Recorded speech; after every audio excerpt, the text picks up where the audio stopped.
등짝을 문지르던 작은 언니가 황급히 말을 돌렸다. 언니, 전화 다시 넣어보소.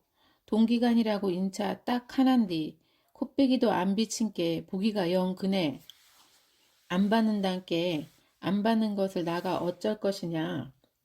또 해보란께 인차 인나셨는가도 모르자네. 언니들도 작은 아버지가 마음에 걸렸던 것이다. 나 모르는 새 여러 차례 전화를 해본 것이다. 해본 모양이었다. 경위를 금세 잊고 큰언니가 전화를 걸었다. 벨이 10번이나 울리도록 응답이 없었다. 큰언니가 내 눈치를 살폈다. 이미 작은 아버지와 통화했다는 말을 나는 하지 않았다. 알고서도 오지 않는 걸 알면 언니들이 더 속상해 할 것 같았다. 아이, 금방 오실 것이다. 어쩌냐게 또 취하셨는갑다. 성이 갔는데 와야지 안 오겠냐. 나야 상관없었다. 보지 않는 편이 더 속 편할 것 같기도 했다. 그러나 그는 언니들 말대로 아버지의 살아있는 유일한 혈육이었다. 평생 남만 못하게 살았지만 같은 피를 나눠 가진 형제였다. 그런 그들의 사이를 갈라놓은 것은 아버지의 사상이었다. 아버지는 옳아서 선택한 사상이었지만 그 사상이 작은 아버지에게는 철천지한이었다. 내 얼굴에 서운함이라도 묻어났던 것일까? 아이, 니는 모르지야. 큰언니가 내 곁으로 바싹 당겨 앉으며 주위를 둘러보고 속삭였다. 아메 작은 아빠 아베도 모르셨을 것인가. 나가 누구한테도 말을 안 했은께. 나 말고는 아무도 모르는 야그다. 고씨 집안 사람들은 속임말을 잘 참지 못한다. 누구보다 핏줄 내림을 하는 큰언니가 누구에게도 말하지 않은 일이 있다는 게 믿기지 않았다. 근께 그거이 여순반란 때였제. 그때께 나는 1학년, 막내이 삼촌은 2학년이었어야. 삼성분교는 두 학년이 다 반인께 삼촌이랑 나랑 한 반이었단 말이다. 작은 아버지와 큰언니가 1살 차이밖에 나지 않는다는 사실은 처음 알았다. 그러니까 시어머니와 며느리가 한 해 사이로 아들을 낳고 딸을 낳은 것이다. 할머니가 13세 시집을 왔으니 그럴 수도 있겠다. 그 시절에 드문 일은 아니었다. 연년생인데도 작은 아버지라는 호칭 때문인지 나는 큰언니가 한참 아래인 것으로 알고 있었다. 여순 사건이 나고 한 열흘 뒤 큰언니는 가을거지가 끝나고 아침 저녁으로 팔에 소름이 돋던 늦가을 어느 날이라고 했다. 수배 중이라 한동안 보이지 않던 아버지가 십사연대를 끌고 보무도 당당하게 나타났다. 십사연대는 반내골에서 일주일 남짓 머물렀다. 작은 동네가 난생 처음 사람들로 북적북적, 큰언니 말로는 잔치집 같다고 했다. 작은 아버지와 큰 어머니를 비롯한 동네 아이들은 젊은 군인들이 훈련하는 모습을 홀린 듯 구경하느라 시간 가는 줄 몰랐다. 어느 날 새벽 큰언니가 군인들 구경하러 갔더니 북적이던 며칠이 꿈이었던 듯 다 사라지고 없었다. 반내골이 서리 맞은 호박잎처럼 처연해진 것 같았다. 어쩐지 언니도 풀이 죽어 학교로 갔다. 2시간 수업을 마치고 났는데 큰 총을 든 군인들이 교실로 들이닥쳤다. 고상욱이 본 사람 손들어. 군인의 입에서 아버지의 이름이 불린 순간 8살이었던 큰언니는 가슴이 철렁 내려앉았다. 어린 나이였지만 언니는 직감적으로 고상욱이 작은 삼촌이라는 말을 하면 안 될 것 같았다. 혹 누가 자가 고상욱이 족한디라 이르기라도 할까봐 언니는 가슴 졸이며 고개를 푹 수그렸다. 그런데 키가 작아 언니보다 2줄 앞에 앉아있던 작은 아버지가 손을 번쩍 들었다. 고상욱이 우리 작은 성인디요? 작은 성이 문청 면당위원장인가요? 면당위원장은 면에서 제일 높은 사람, 작은 아버지는 형이 자랑스러웠던 것이다. 요씨, 고상하게 언제 봤어? 동네에서 돼지를 10마리나 잡아갖고 군인들하고 한 대여섯 잔치를 치렀디요. 오늘 새북에 눈 떠본께 가불고 없던디요. 옆자리였으면 옆구리라도 찔러 거래갖고 고놈의 주둥이를 꿰불고 싶등마는 떨어진 자린께 그럴 수도 없고 나는 속이 타들어가는디 막내 삼촌은 속도 없이 미주알 고주알 오만 것을 다 일러바치지 않겠냐. 막냉이 삼촌이 본래부터 입이 방정이었단 말이다. 큰언니는 1948년 8살 가을의 일을 엊그제인 양 생생하게 기억했다. 그날 군인들은 9살 작은 아버지의 등에 총을 겨눈 채 마을로 내려갔다. 아버지가 미리 몸을 피하랴 일러둔 덕에 당시 구장이었던 할아버지밖에 마을에 남아있지 않았다. 할아버지는 아버지와 달리 한민당 지지자였다. 붉은 물이 든 아버지를 가장 못마땅하게 여긴 것도 할아버지였다. 할아버지는 산속으로 피신하라는 아버지의 말을 듣고도 피신하지 않았다. 아버지는 당연히 말을 전했으니 피한 줄 알고 있었다. 할아버지가 왜 피하지 않았는지는 모른다. 평소 우파였으니 반란군 편으로 몰리지 않을 거라 확신했을 수도 있다. 돼지를 3마리나 잡아서 잔치를 했다고 작은 아버지가 이르지만 않았더라면 할아버지의 확신대로 살 수 있었을까? 그날 들이닥친 건 구례 경찰이 아니라 외지 군인들이었다. 며칠 전 14연대에게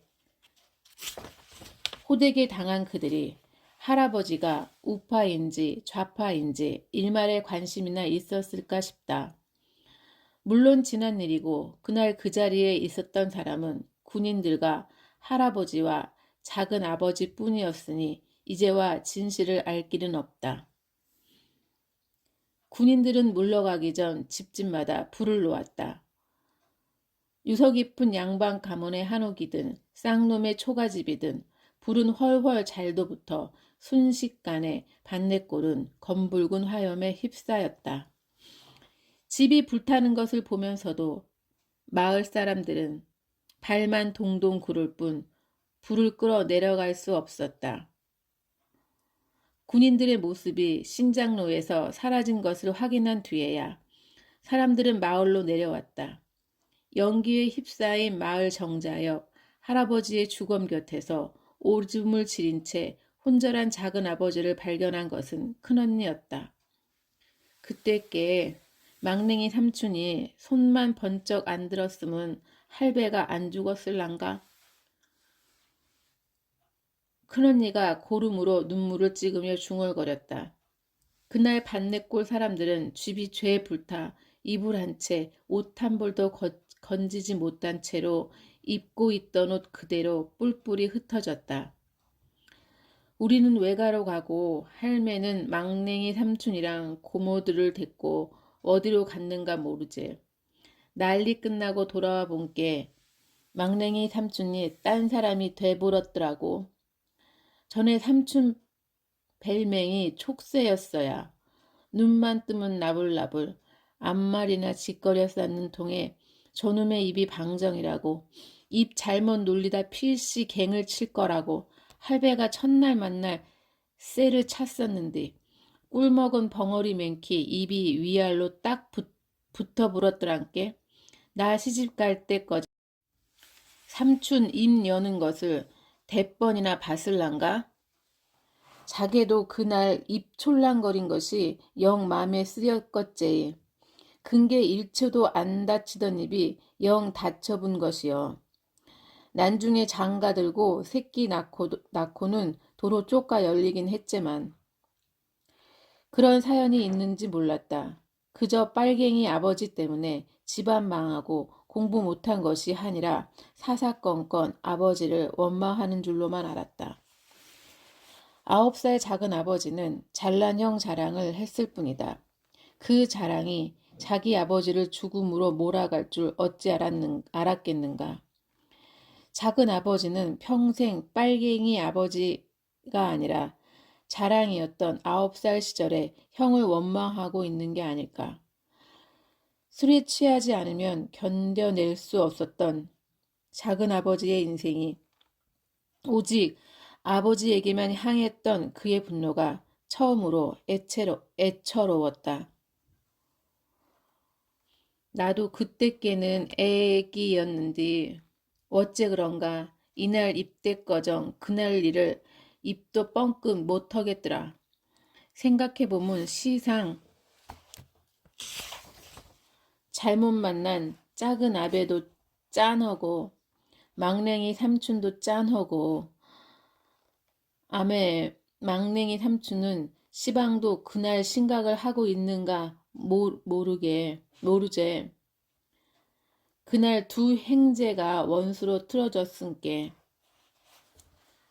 불타는 마을 쨍한 가을 하늘을 온통 틀어막은 잿빛 연기.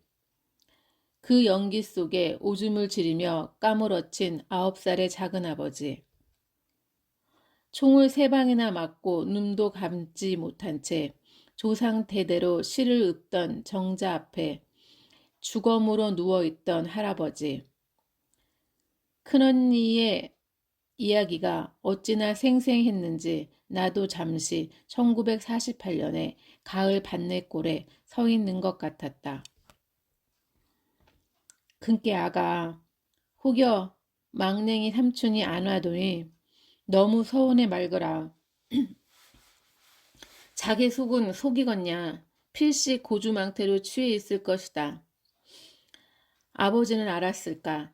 자기보다 한참 어린 막내가 면당 위원장인 당신을 그렇게나 자랑스러워했다는 걸. 그 자랑이 당신의 아버지를 죽음으로 몰아갔다는 걸. 그게 평생의 한이 되어 자랑이었던 형을 원수로 삼았다는 걸. 어쩐지 아버지는 알고 있었을 것 같다. 그래서 아버지는 수시로 작은 아버지의 악다고니를 들으면서도 돌부처처럼 묵묵히 우리 집이나 작은 집 마루에 걸터 앉아 담배만 뻐끔거렸을 것이다. 하지만 정확히는 몰랐을 수도 있다. 아무도 보지 않은 그날의 진실을, 그날 작은아버지 홀로 견뎠어야 할 공포와 죄책감을 보지 않은 누군들 안다고 할 수 있으랴. 역시 작은아버지에게는 작은아버지만의 사정이 있었던 것이다. 독한 소주에 취하지 않고는 한시도 견딜 수 없었던 그러한 사정이.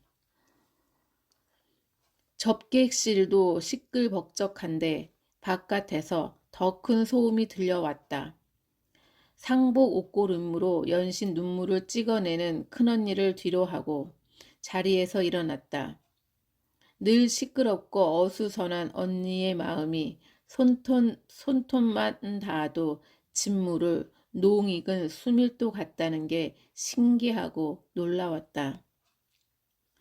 내가 안다고 확신했던 오지랖 넓고 입 걸쭉한 언니는 진짜 언니였던가? 대체 내가 아는 것이나 있는가? 그런 생각을 하며 접객식 문을 열자 목발을 짚은 한 노인이 화환을 향해 지팡이를 휘두르고 있었다. 군수? 이거는 또 뭐여? 국회의원? 언제 왔는지도 모르는 화환들이 연하문게 늘어선 중에 제법 알려진 국회의원의 이름이 눈에 띄었다. 당연히 일면식도 없는 사람이었다. 한때는 유명한 운동권이었고 노동운동에 몸담았다가 지금은 진보정당의 국회의원인 사람이었다. 그런 사람이 어떻게 알고 어떤 이유로 화환을 보냈는지 알다가도 모를 일이었다. 90년대 들어서면서 부모님 인터뷰가 몇 번 언론을 탔고 기자가 아니더라도 찾아오는 사람이 적지 않았다. 아마 그런 사람 중 하나가 아닌가 싶었다. 뻘갱이가 죽었은께 박수를 쳐야 마땅허제. 나라 농 묵는 사람들이 시방 뭐 하는 짓거리대. 적화 통일이라도 하자는 거여 뭐여. 어디 어디 다녀오는지 어디 다녀오는 길인지 저만치서 황 사장이 쟁걸음으로 다가왔다. 아이고 또 왜 이랬었소. 모르는 사이도 아니면서. 황 사장이 노인을 사무실로 잡아 끌면서 나를 향해 눈을 찡긋거리며 들어가라고 턱짓을 했다. 노인의 오른쪽 바지가 허벅지 아래로 헐렁했다. 다리도 불편한 노인이 힘은 장사인지 황 사장이 용을 쓰는데도 꿈쩍도 하지 않았다. 성님 친구라면서 성님 친구 초상에 회방을 놔야 쓰겄소? 친구는 무슨 친구? 우리 성님한테 삘건물 들여갖고 우리 집안 말아먹은 놈이제. 아이고 시원타. 시원코 잘 죽었다. 황 사장에게 조금씩 끌려가던 노인이 뒤돌아 침을 퇴 뱉었다. 빨갱이에게 손가락질하는 사람이 대한민국에 저 노인 하나뿐이겠는가. 그게 아버지가 살아온 세월이었다. 머리로는 그렇게 생각했으나 심장이 두근거렸다. 경우 바르고 똑똑한 아버지가 21세기인 지금도 누군가에게는 함부로 침 뱉어도 되는 빨갱이일 뿐인 것이다. 어이 황 사장, 나가 분이 나겄는가 안 나겄는가. 자네도 쪼까 생각을 해보소. 나는 베트콩들하고 싸우다가 다리뱅신이 됐는디 나한테는 땡전 한 푼 안 줌시로 저런 꼴갱이 놈 맹 끊어졌다고 군수에 국회의원에 화하니 시방 말이 되는가? 저놈이 독립군이여 애국자여 반역자여 반역자. 두 사람이 사무실로 사라진 뒤에도 나는 자리를 뜨지 못했다. 시멘트를 발라놓은 주차장에는 한여름 못지않은 떼약볕이 장렬하고 있었다. 달아오른 바닥의 열기가 아지랑이처럼 아른아른 피어올랐다. 어이 동상 뭐 흔가 들어가소. 아무 말도 나오지 않았다. 황 사장이 다정하게 등을 두어 번 토닥거렸다. 담아둘 것 하나 없네. 초상만 남은 꽁술 잡수러 오는 양반이여. 땡깡 부리고 술 몇 잔 얻어먹는 것이 낙이란께. 아버지 살아생전에는 잘 지냈음수로 술 잡고 잡은께 뻘짓을 허그마. 아버지가 만날 술도 받아주고 그랬는디. 작게도 술겜은 후에 막급일 것이네. 걱정 말고 들어가서 일 보소. 황 사장은 주방 쪽으로 총총 걸음을 옮겼다. 대접할 술과 음식을 가지러 가는 모양이었다. 술과 안주를 챙긴 황 사장이 사무실로 돌아간 뒤에도 나는 오래도록 그 자리에 머물러 있었다. 공술로 먹기 위해서든 뭐든 노인의 말은 진실이었다. 대한민국의 수많은 사람에게 아버지는 그런 존재였다. 누군가는 노인처럼 잘 죽었다고 박수를 칠지도 몰랐다. 죽음 앞에서는 용서되지 않은 죄란 무엇인가. 해는 더 높아지고 볕은 더 따가워졌다. 죽음 앞에서도 용서되지 않는 죄란 무엇인가. 해는 더 높아지고 볕은 더 따가워졌다. 황 사장이 빼꼼 얼굴을 디밀더니 눈이 마주치자 나오라는 손짓을 했다. 황 사장과 절름발이 노인이 화환 앞에 서 있었다. 나도 못 본 화환을 그제야 찬찬히 봤다. 구례와 곡성 군수, 정의당 국회의원, 총장, 학장, 학과장, 무슨 출판사 따위의 화환이 20여 개쯤 줄지어 서 있었다. 대부분 내가 모르는 곳이었다. 짐작은 같다. 절친한 선배가 모교의 총장이었고 그이의 영향인 듯 싶었다. 한때 학생운동을 했던 선배는 내 부모가 빨치산이라는 걸 알고 난 뒤 고기 몇 근을 들고 반내골까지 찾아온 적이 있었다. 출세를 한 지금도 그때의 마음이 어딘가 남아있는 모양이었다.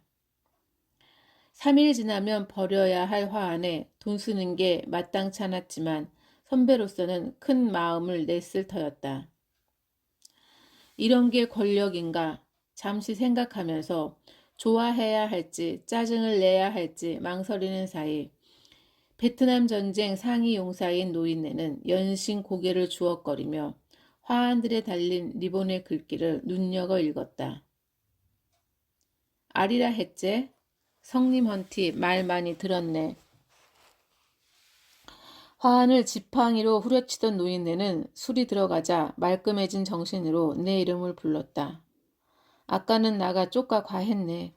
우리 성은 죽고 성님만 살아온 것이 썽이 나서 그랬구만.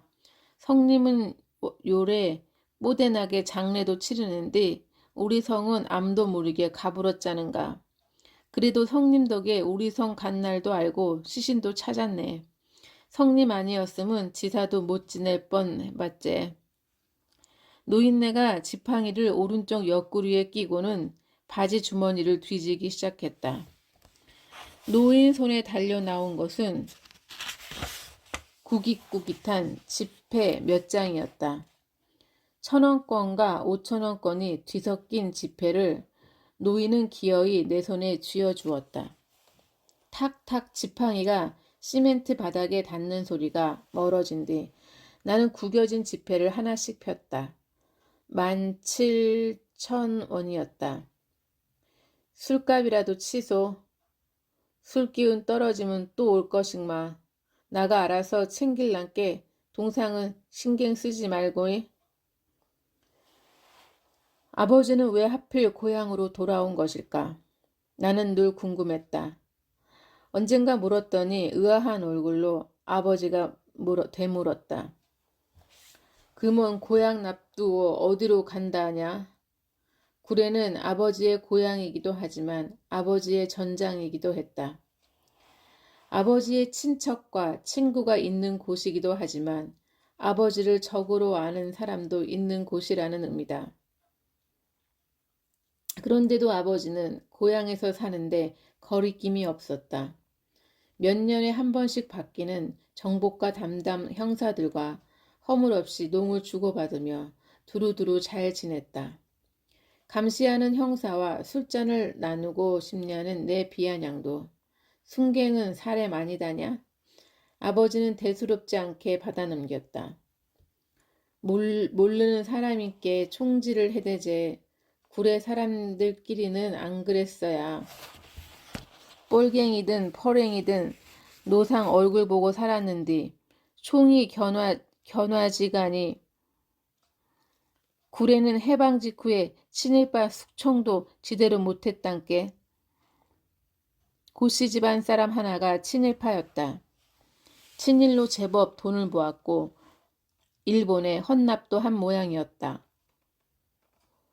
해방 직후 면회 젊은이들이 그를 당산나무 아래로 끌고 왔다.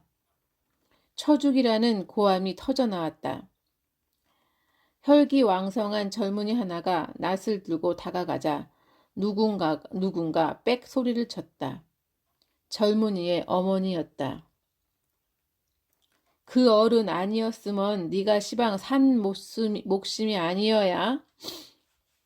젊은이가 어린 시절 일질로 죽어갈 때 고씨가 병원비를 댄 것이다.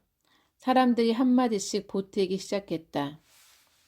우리 애기 학뱅 끌려가서 생겼는데 고씨 어른이 우리 애기 학뱅 끌려가게 생겼는데 고씨 어른이 손을 써줬구마요. 고씨 성토장이 이내 미담장으로 변했다. 쳐 죽이자고 했던 젊은이들도 그만 머쓱해져서 흐지부지 흩어지고 말았다. 민족이고 사상이고 인심만 아니르면 난세에도 목심은 부지하는 것이여.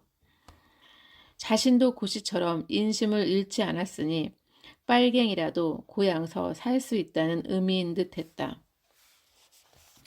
한때 적이었던 사람들과 아무렇지 않게 어울려 살아가는 아버지도 구례 사람들도 나는 늘 신기했다. 잘 죽었다고 침을 뱉을 수 있는 사람과 아버지는 어떻게 술을 마시며 살아온 것일까? 들을 수 없는 답이지만 나는 아버지의 대답을 알 것 같았다. 그께 사람이제.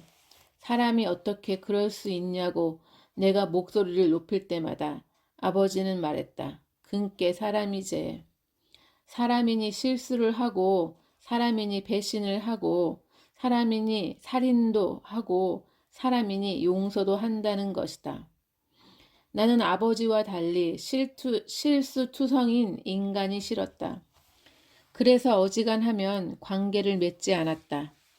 사람들에게 늘 뒤통수 맞는 아버지를 보고 자란 탓인지도 몰랐다.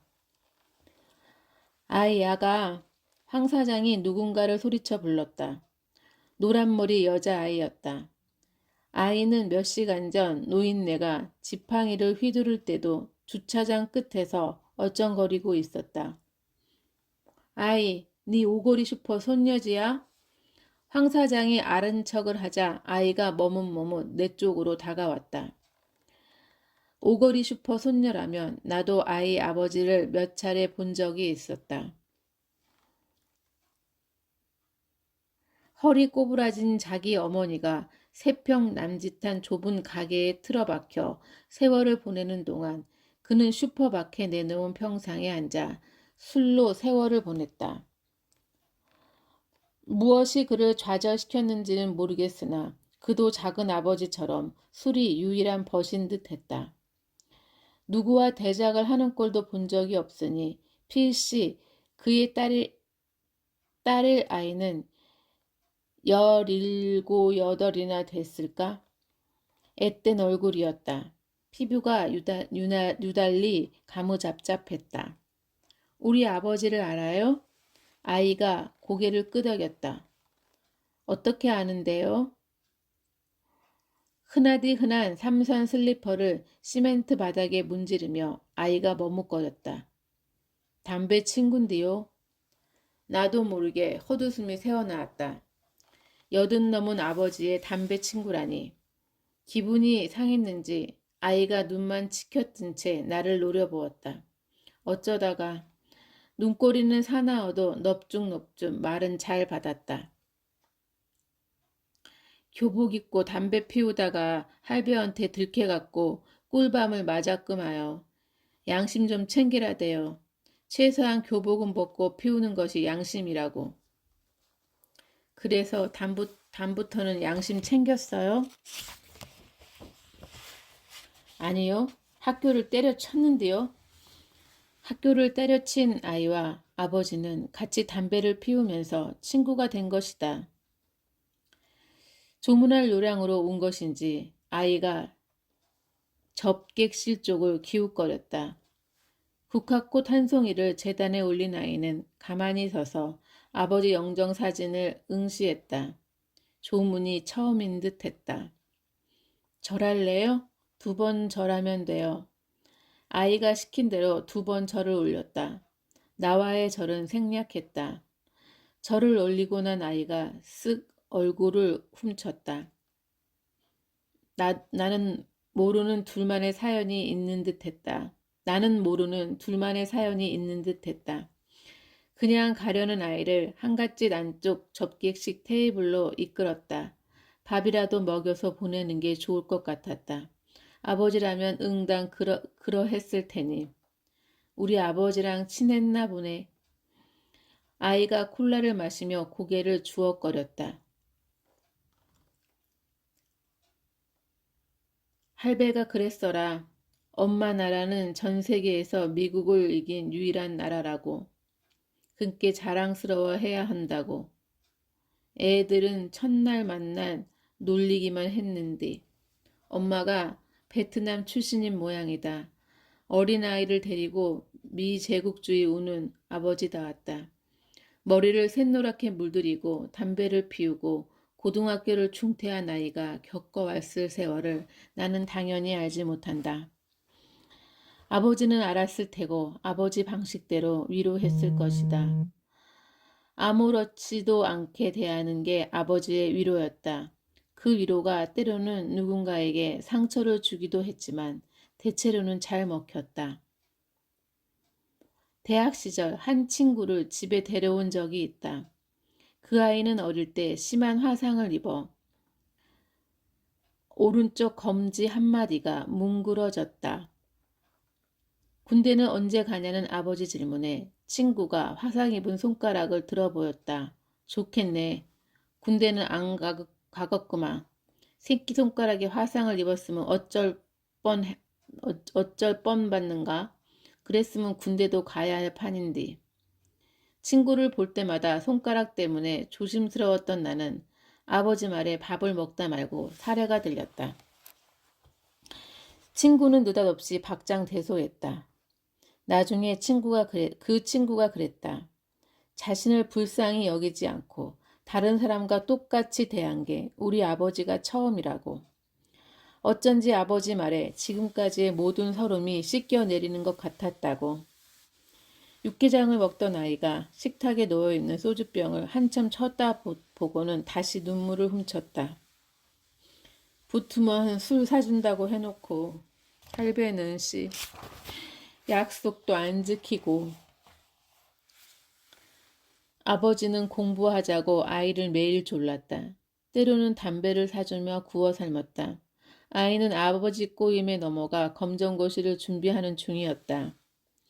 몇 달 뒤 시험을 치른다고 했다.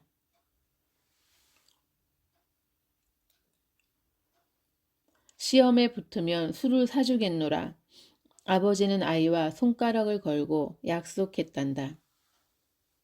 그 술 아버지 대신 내가 줄까요? 미성년자긴 하지만 학생은 아니니 한두 잔쯤이야 문제가 될까 싶었다. 아이가 익숙하게 소주잔을 내밀었다. 한 잔을 한 입에 털어 넣은 아이가 부르르 몸을 떨었다. 술은 처음인가 보네. 아니요, 많이 마셔봤는데요. 그 나이답게 아이가 호기롭게 외쳤다. 아버지가 이 아이와 친해진 이유를 알 것도 같았다. 먹어본 폼이 아닌데? 쇠주라서 그래요. 맥주는 엄청 잘 마시는데요. 할배보다 더 세요. 근데 할배가 맥주도 술이냠시로 술은 쇠주라고 자기가 쇠주 맛 가르쳐준다고 그랬는데 졸라 쓰기만 쌍욕을 내뱉은 아이가 제풀어 놀라 제 입을 틀어막았다. 샛노랗게 머리를 염색했어도 아이는 아이였다. 내 시선을 느꼈는지 아이가 제 머리카락을 흐트러뜨리며 쏘아붙였다. 다음에는 핑크로 염색할 건데요. 날선 시선만 받으며 살아온 모양이었다. 그런 시선에 지지 않으려는 아이의 기세가 아버지 마음에 들었을 것이다. 핑크가 더 어울리겠네. 머쓱해진 아이가 얌전히 육개장을 먹기 시작했다. 미용사 자격증 딸라고요. 할배가 자기 머리로 연습하라고 했는데 채 머리칼도 얼매 없음시러. 아이가 또 쓱 눈물을 훔쳤다. 검정고시의 미용사 자격증에 학교를 떠난 뒤로 아이는 제압가림을 제대로 하기 위해 학생보다 더 열심히 시간을 보내는 중이었다. 노란 머리만 보고 노는 아이라 함부로 판단한 게 미안했다. 고봐라, 내가 뭘 했냐, 믿으랬지? 아버지가 살아있다면 분명 그렇게 꾸짖을 것이다. 어이 아리 좀 나와보소. 의장님이랑 어른들 다 오셨네. 누군가 우렁찬 목소리로 외쳤다. 보지 않아도 누군지 알만했다. 13세 아버지를 찾아 입산했다는 소년 빨치산이었다. 산에서 부모와 형제를 다 잃고 15에 붙잡힌 그는 비전향 장기수로 무려 37년이나 옥살이를 했다.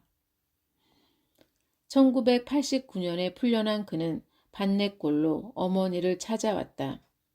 어머니와 같은 남부군 소속이었다.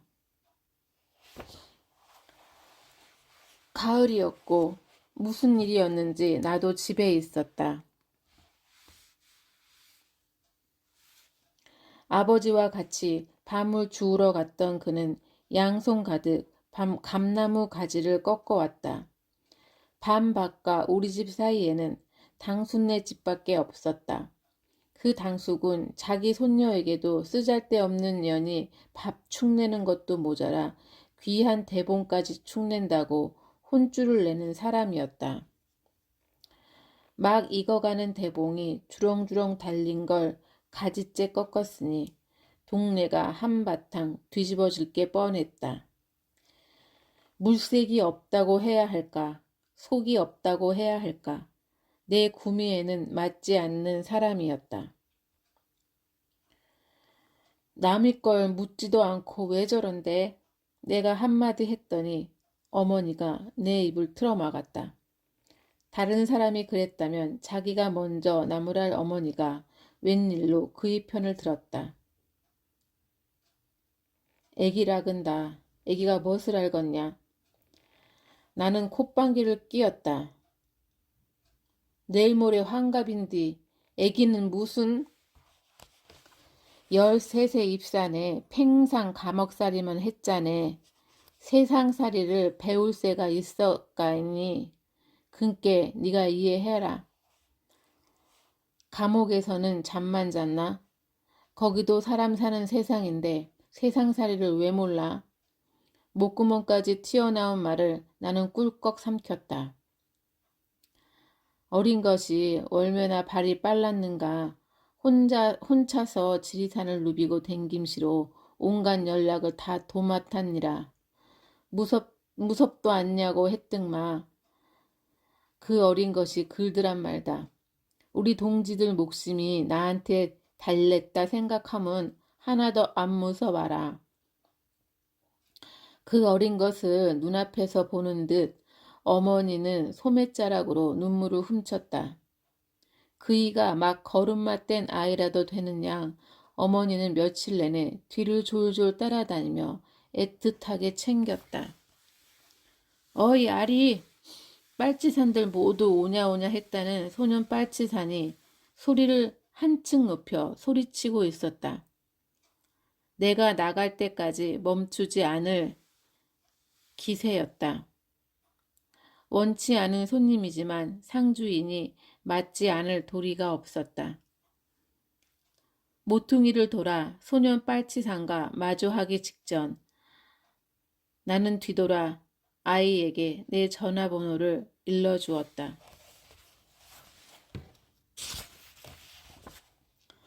합격하면 전화해요. 아버지 대신 내가 소주 살게요. 비비크림을 발랐는지 눈물이 번져 얼룩덜룩한 얼굴로 아이가 고개를 끄덕였다. 아버지의 또 다른 친구를 맞을 차례였다.